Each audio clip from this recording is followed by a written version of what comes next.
Hi, ഒത്തിരി സന്തോഷത്തോടെയാണ് ഞാൻ ഇന്ന് ഈ വീഡിയോ എടുക്കുന്നത്. ഒരു സർട്ടിഫൈഡ് ലൈഫ് കോച്ച് ആയി കഴിഞ്ഞ് എനിക്ക് കിട്ടുന്ന അംഗീകാരം എന്ന് പറയുന്നത് എൻ്റെ ക്ലയൻസിന് വരുന്ന ചേഞ്ചസ് ആണ്. അങ്ങനെ കുറച്ച് കാര്യങ്ങൾ നിങ്ങളുമായിട്ട് പങ്കിടാനാണ് ഞാൻ വന്നത്. 2 ക്ലയൻസിൻ്റെ സ്റ്റോറികളാണ് ഞാനിന്നിവിടെ ഷെയർ ചെയ്യുന്നത്. രണ്ടുപേരും 2 ഡിഫറെൻറ്റ് പെർസ്പെക്റ്റീവും 2 ഡിഫറെൻറ്റ് ചലഞ്ചസുമായിട്ടാണ് എൻ്റെ അടുത്ത് വന്നത്. ഒരാൾ മലയാളി അല്ല, നോർത്ത് ഇന്ത്യൻ ആണ്. വേറൊരാൾ ഹാഫ് മലയാളിയാണ്, പക്ഷെ മലയാളം കുറച്ച് പറയും. അവർ രണ്ടുപേരും വന്നപ്പോഴത്തേക്ക് അവർക്ക് ഒരുപാട് പ്രോബ്ലംസ് ഉണ്ടായിരുന്നു. പക്ഷെ അത് ഒക്കെ അവർ ആ ഫുൾ ഡെഡിക്കേഷനോടുകൂടി ഞാൻ പറഞ്ഞ കാര്യങ്ങളൊക്കെ സിൻസിയറായിട്ട് എടുത്ത് ആ ഒരു 2-2.5 മാസത്തോളം എൻ്റെ കൂടെ നിന്ന് ഞാൻ പറഞ്ഞ എല്ലാ കാര്യങ്ങളും അതേപോലെ, കാരണം അവരുടെ ഭാഗത്തൊന്നും സിൻസിയർ എഫേർട്ട് ഉണ്ടെങ്കിൽ ഇത് ഫുള്ളായിട്ടും എഫക്റ്റീവ് ആവുള്ളൂ. അങ്ങനെ നല്ല ഒരു ചേഞ്ച് അവർക്ക് 2 പേർക്കും വന്നു കഴിഞ്ഞപ്പം അവർക്ക് മാത്രമല്ല അതിൻ്റെ ഒരു ഹാപ്പിനെസ്, എനിക്കും കൂടെയാണ്. കാരണം ഞാൻ അവരുടെ 2 ഫേസസും കണ്ട ഒരാളാണ്. അവർ വന്നപ്പം എങ്ങനെ ഇരുന്നു, ഇപ്പം ആ സെഷൻ കഴിഞ്ഞപ്പം എങ്ങനെ ഇരുന്നു, അത് കാണുമ്പം നമുക്ക് കിട്ടുന്ന ഒരു സാറ്റിസ്ഫാക്ഷൻ അത് ഇൻക്രെഡിബിൾ ആണ്.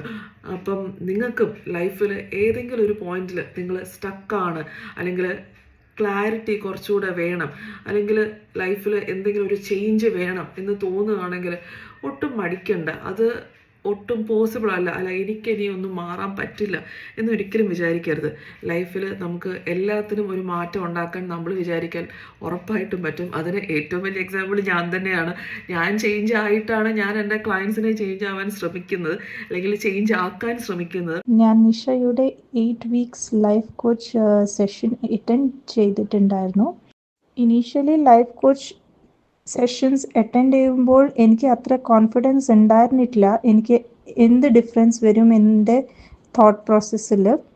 ഗ്രാജുവലി സെഷൻസ് പ്രോഗ്രസ് ആയതിനു ശേഷം എനിക്ക് എൻ്റെ ലൈഫിലും പിന്നെ മൈൻഡ് സെറ്റിലും നല്ല ഡിഫറൻസ് തോന്നി. എനിക്ക് പഠിക്കണമെന്ന് ഉണ്ടായിരുന്നു, പക്ഷെ പഠിക്കാൻ ഇരിക്കുമ്പോൾ കുറേ ഡൗട്ട്സ്, ക്ലാരിറ്റി ഇല്ലായിരുന്നു, ഡിസ്ട്രാക്ഷൻസ് ഉണ്ടായിരുന്നു, കോൺസെൻട്രേഷൻ ചെയ്യാനൊക്കെ ബുദ്ധിമുട്ടുണ്ടായിരുന്നു, പിന്നെ പേടി. ഇപ്പോൾ 8 വീക്സ് കഴിഞ്ഞിട്ട് എനിക്ക് ഒരു നല്ല കോൺഫിഡൻസ് പിന്നെ ക്ലാരിറ്റിയും ഉണ്ട് എനിക്ക് എന്താ വേണമെന്ന്.